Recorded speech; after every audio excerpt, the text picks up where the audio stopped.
Hi, my name is Tom Smith and I'm 31 years old. I'm from Mason, a small town in Ohio where everything is decent, nothing too extraordinary. A while back, I started working at a local factory that opened doors to the life I'm living right now. It's crazy now that I think about it. I had been working at the factory for about 6 months, and it was definitely not the job of my dreams. The work was tough, the days were long, and the money I made was just enough to pay my bills. In our small town, there weren't many jobs, so you had to take whatever you could find. I quickly got into a routine: wake up early, head to the factory, work my shift, and then go home to relax before starting over again the next day. One good thing about my job was the friends I made there. We were all dealing with the same tough situation. There was Mike, who had been working there for over 10 years, Lisa, a single mom who worked extra hours to take care of her kids, and Sam, who was always cracking jokes and telling funny stories to cheer us up. We all shared our challenges and small wins, and eventually we became like a family. Our boss, Mr. Thompson, was something else. He seemed to enjoy making everyone's life difficult. Tall, always frowning, he ran the factory floor like a drill sergeant. No matter how hard we worked or how well we did, it was never good enough for him. He'd spot the tiniest mistake and blow it way out of proportion just to show who was boss. One day we were in the break room for lunch. It was a cramped, dingy space with a few tables and chairs squeezed in. It wasn't much, but it was our little escape from the constant grind of the factory. We had all brought lunches from home, and we were trying to enjoy our short break, laughing and joking around. Mike was in the middle of a story about his latest fishing trip, bragging about the huge fish that got away. Suddenly, the door to the break room slammed open. Mr. Thompson stormed in, looking angrier than ever. His face was bright red, and his eyes seemed ready to pop out of his head. Mr. Thompson, what the hell do you think you're doing? You eat when I tell you to eat, you slackers. Do you think it's your sweet little picnic spot? No wonder my factory isn't running properly with all you slackers around. Get your act together and stop messing around. I need you losers to get back to work and make this place run smoothly. It was like someone had flipped a switch. The room went from cheerful to tense in a heartbeat. We just sat there stunned, not sure what to do next. Before we could react, Mr. Thompson stormed over to our table, grabbed our lunch boxes and threw them into the trash. I watched in shock as my sandwich, apple, and chips vanished into the garbage. We all sat there, stunned and silent. Mr. Thompson glared at us for a moment before storming out of the room. The silence stretched on for what felt like an eternity. Finally, Sam broke the tension with a lame joke. Well, I guess he's not a fan of homemade lunches. I mean, who throws away perfectly good food like that? Maybe he prefers cafeteria food? But no one laughed. We were all too shaken by what had just happened. And then Lisa had something to say too. That was completely uncalled for. He had no right to do that to us. I mean, we work hard and we deserve to eat our lunch in peace. What gives him the right to just throw our food away like that? I hate men who think they control everything. He's a boss, not God. And I agreed 100% with whatever she had to say. I get you guys. We can't keep letting this slide. Every single day, it's a new drama with him. Today, he's messing with our lunches. Who knows what's next? We need a change and we need it fast. We can't let him walk all over us like this. If he doesn't knock it off, I swear I'm going straight to the top.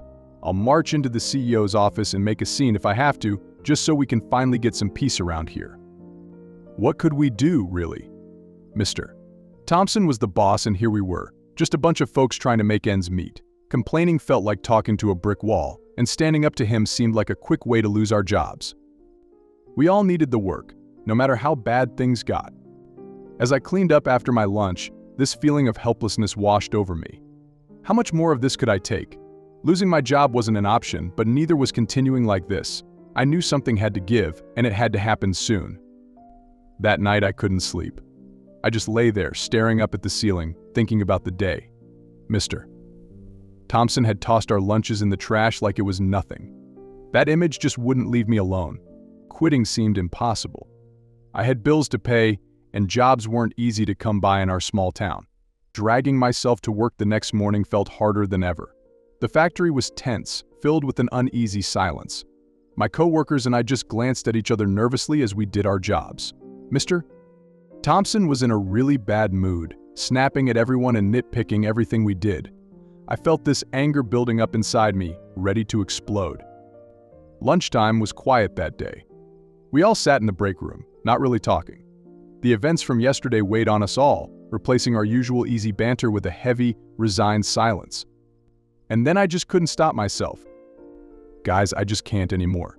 I'm throwing in the towel. It's all just too much. I've hit my limit and dragging myself through this every day? No way. I need to find something that doesn't make me dread waking up. I want to enjoy working, for once. Really, dude? You sure about that? Jobs aren't a dime a dozen around here. Quitting on a whim isn't the way to go. What about your bills, your rent, and all that? It's a huge call to make out of the blue. Yeah, I'm sure. It's tough. But sticking around is tougher. I just can't keep grinding through this day after day. It's sucking the life out of me. I need something better, something that doesn't feel like I'm throwing my life away in a dead-end gig. We all want something better, that's for sure. It's not simple, right? Finding something better isn't a walk in the park. Sometimes we have to hang in there and make the most of what we've got. Are you sure you're not just having a rough day? I know, and I've really thought it over, but I'm at my breaking point. I can't just sit back and let things keep going like this. Every day here feels like it's zapping my spirit. I've got to do something for my own sanity. I get that. It sounds risky, but if you're feeling trapped, then yeah, you've got to do what's right for you. But what's your next move? Got any plans? Not fully baked yet. But I've been stashing some cash away, just in case I needed to bail. I think I've got enough to tide me over for a bit while I sort stuff out. Well, you know where we are if you need anything. And good luck, man. Seriously. I hope you find what you're after. It's a bold move, and I respect that. Don't hesitate to reach out if you need help or just want to talk. That afternoon, I went to the office and handed in my resignation. Mr. Thompson didn't even look up from his desk as I placed the letter in front of him. Fine, he said. You're done at the end of the day. Walking out of the office, I felt a mix of emotions. There was relief, knowing I wouldn't have to face Mr. Thompson's anger anymore. But there was also this anxiety, a nagging fear about what the future held. The last few hours at my job flew by in a total haze. Everyone was saying their goodbyes, looking pretty worried for me. It's tough out there to find a job, so I get why they cared so much. Mike shook my hand real firm, Lisa gave me a big hug, and Sam slapped my back, throwing in some encouraging words to send me off. Walking out of the factory for the last time hit me hard. I'd actually gotten pretty close to my coworkers, and it felt weird, like I was leaving a piece of me behind. Still, I knew deep down it was the right move. Staying just wasn't worth the toll it was taking on me. As I left, my coworkers might have thought I just couldn't hack it, but they didn't know the whole story. The truth is, I wasn't just a factory worker. My real name's Tom Jonas, and I am actually an undercover investigative journalist. I was there to dig into some serious issues about how the place was run. This whole thing started when my editor got wind of some shady stuff going on, things like workplace abuse and corruption, and sent me in to check it out. It wasn't my first rodeo with undercover work, but this one was particularly tough. Trying to fit in without blowing my cover, especially with a boss like Mr. Thompson always on my case, was a real challenge. After quitting, I knew my work was just beginning. I had gathered some evidence while on the job, but I needed more. I sat in my car for a few moments, letting it all sink in. The factory, with its noise and dirt, felt far away now, even though I had just left. I took a deep breath, started the engine, and drove off, my mind already thinking about what to do next. I had a story to write, and it was going to take everything I had to make it right.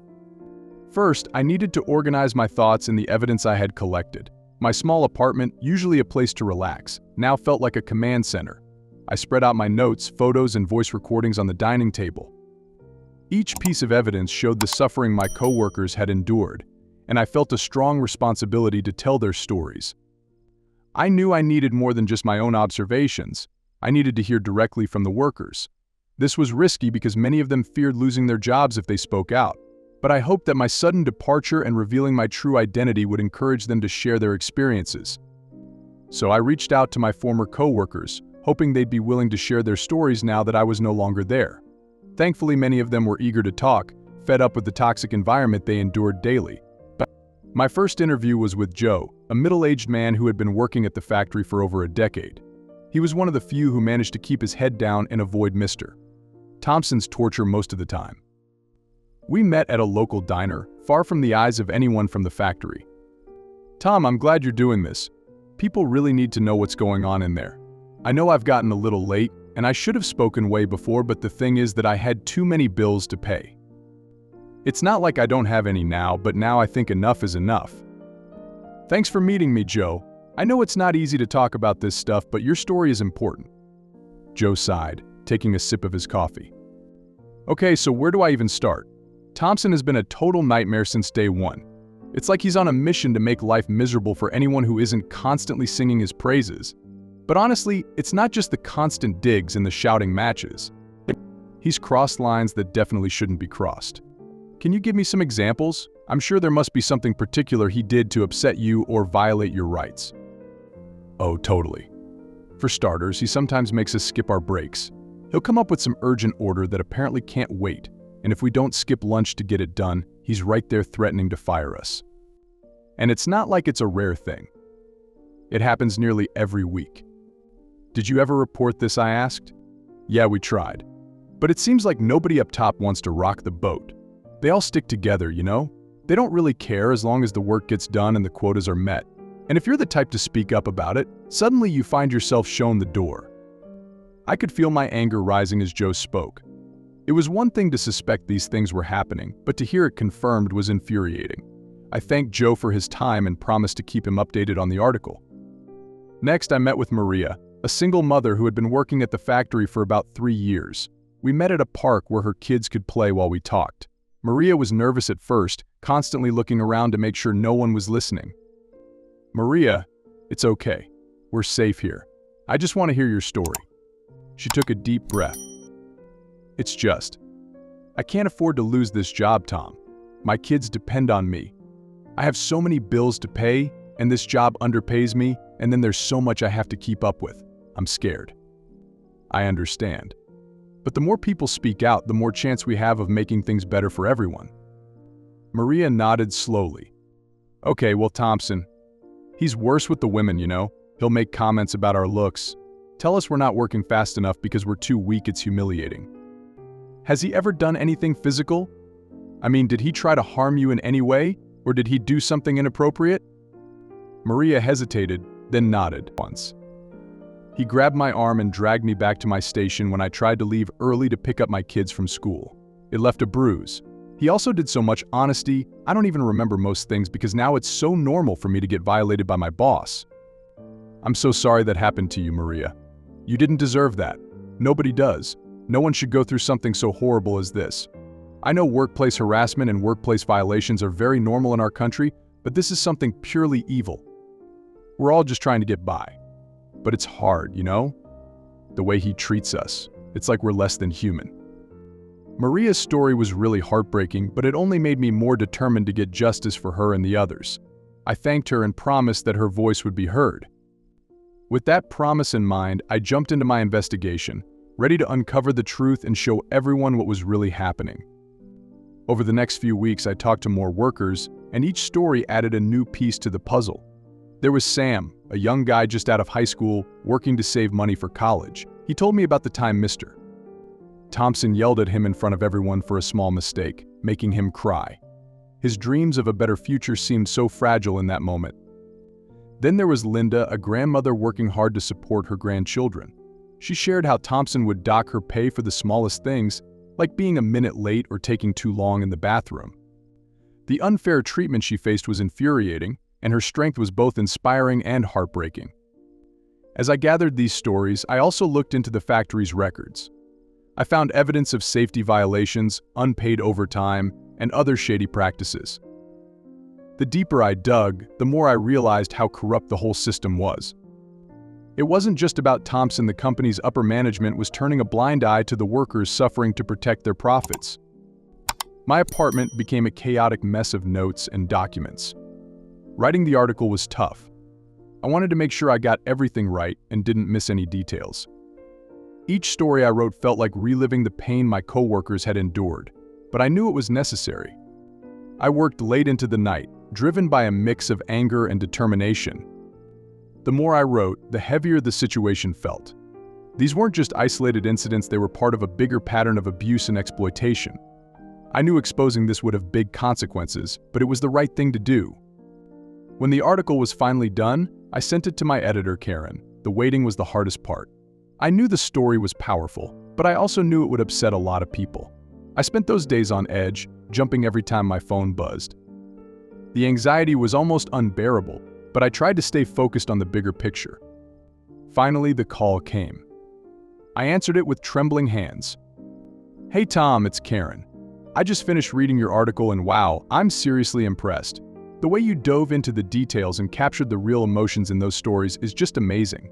You've really outdone yourself this time. This is exactly the kind of impactful journalism we aim to publish." "Really? Do you think it's ready to go public?" "Definitely, Tom. It's more than ready. We're actually going to feature it. This won't be just another story in the mix, it's going to be a highlight, something that grabs attention. I'm excited about it a lot." "Thanks, Karen. That means a lot to me. I put my heart into this, and it's great to hear it's been well received." "You've earned all the praise, Tom. But just a heads up, this is just the beginning. The piece is strong, and it's going to stir things up, especially with the factory's management and Mr. Thompson. They won't be thrilled, but that's part of what journalism is about. Ready for the ride?" It's a bit intimidating, but knowing I have the support of you and the team makes it easier. I feel prepared to handle the backlash now. That's the spirit, Tom. We're all behind you, supporting you every step of the way. We stand by our stories and our journalists, especially when they shine a light on the truth like you have. Try to get some good rest tonight. Tomorrow's a big day, and we want you to feel your best. The night before the article was published, I could barely sleep. My mind kept racing, thinking about Joe, Maria, Sam, Linda, and all the others whose stories I had uncovered. This was for them. I hoped the article would bring them the justice they deserved. Every toss and turn brought new worries, but also a new sense of purpose. The next morning, as I prepared for the day, my phone rang again. It was Karen. "Hey Tom, guess what? The article went live this morning, and man, the feedback is pouring in like crazy. Everyone's reading it, and they're really getting fired up about the issues we talked about." "Really? What's the vibe like? Are people actually taking it seriously?" "Totally. It's all super positive. People aren't just moved, they're fired up and ready to act. There's even chatter about starting an official investigation because of what we reported. Can you believe it?" "Wow. That's pretty wild, Karen. You know, it's all because of how you told their stories. You didn't just write, you gave those folks a loudspeaker. Now, everyone's listening and it's making waves." "That's a lot to take in. How are the comments? Do people focus on any particular story or something we highlighted?" "Yeah, they're really connecting with the personal stories. Your writing hit home for a lot of readers. They're seeing the real faces behind the issues, and that's powerful." It's incredible, isn't it? Starting out, all I hoped was that a few people would take notice and maybe think a bit more about these things. But this is something else. It's huge, and it's all starting with our words. Journalism's got some serious power, Tom. We sparked something big here, and it's all rolling forward now. Thanks to you, there's a real shot at change happening. You did good, really good. Social media exploded with shares and comments. People were outraged by the conditions we had endured, and many shared their own experiences of workplace abuse. The factory became the center of a media storm. Mr. Thompson's reaction was as explosive as I had expected. He denied everything, calling the article a pack of lies and threatening legal action. But the evidence was right there. Photos, documents, and first-hand accounts painted a bad picture. The company's management scrambled to do damage control, but it was too late. The truth was out, and the public demanded accountability. The next day, things got even more intense. I was sitting in my apartment trying to catch up on some much-needed rest after the chaos of publishing the article. Suddenly, there was a loud banging on my door. It startled me so much that I almost spilled my coffee. "Open up. I know you're in there." The voice was unmistakable. It was Mr. Thompson, and he sounded very angry. My heart started to race. I tried to carefully approach the door but didn't open it. "Go away, Mr. Thompson. You're not coming in. We don't have anything left to talk about. You think you can destroy my reputation with that garbage you published? You're finished. I will make sure to end your life in the worst way. You'll pray you never messed with me. I can't believe someone as pathetic as you did something like this. Be ready to pay for it. Everything in that article is backed by evidence. You know that. Now leave before my neighbors get disturbed and call the cops? I won't spare you, Thompson. Open the door, you coward. bloody imposter. Open the door. I did not open the door. I waited for him to go away, but I guess he didn't. There was a moment of silence, then I heard him mumbling angrily to himself. Suddenly, the banging stopped. I thought he had left, so I went back to my bedroom to breathe a little bit. He left since I threatened to call the cops, but I knew it was far from over. Within an hour, I got a call from him. Just like I said, all this was far from over. You really think you can hide behind that door? I will ruin you. Do you hear me? Ruin you. Mr. Thompson, threatening me won't change the truth. The public deserves to know what's been going on. You've made a big mistake. A big fat mistake. I took a deep breath, trying to steady my nerves. I knew this wasn't going to be easy, but standing up for the truth never is. I slumped down on my couch, running a hand through my hair. 2 months later, there were a lot of changes happening. The company faced serious legal actions, including fines and lawsuits from former employees. The factory's management announced an internal investigation, and Mr. Thompson was suspended until the investigation was complete. The factory also began to change. New policies were introduced to protect workers' rights, and a more transparent system was established to handle complaints. It wasn't perfect, but it was a start. One day, I got a call from Maria. She sounded happier than ever. Tom, it's Maria. You won't believe what's happened. Hey, Maria. What's going on? I asked, curious. Because of your article, I got a promotion. Can you believe it?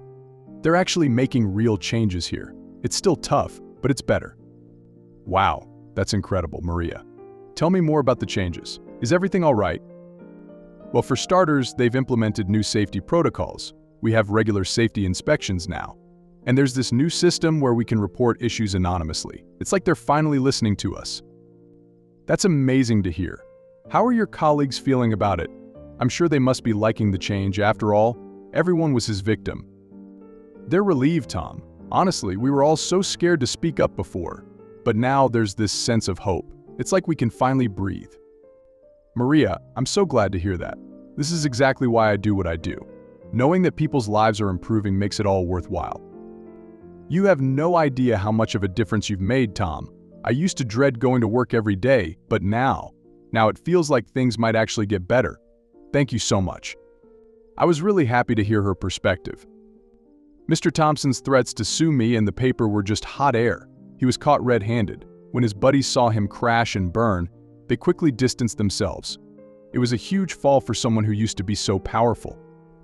Looking back, I feel proud of what I did. It was tough and scary at times, but it was worth it.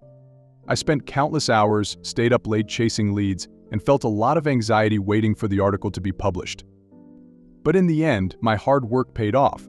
The factory has made significant changes to protect its workers, and improvements are already visible. Several former colleagues have reached out to thank me and share stories of positive changes. It feels amazing to know I made a real difference. This experience deepened my love for investigative journalism. Revealing the truth and holding people accountable is so important. My goal was never to get back at Mr. Thompson, it was to seek justice, prevent future wrongs, and give a voice to those who couldn't speak up. The factory was in better shape, and the workers finally had their voices heard. It was a small win, but a win nonetheless. Mr. Thompson took the scandal hard. A few weeks later, I heard he had a mental breakdown and was hospitalized.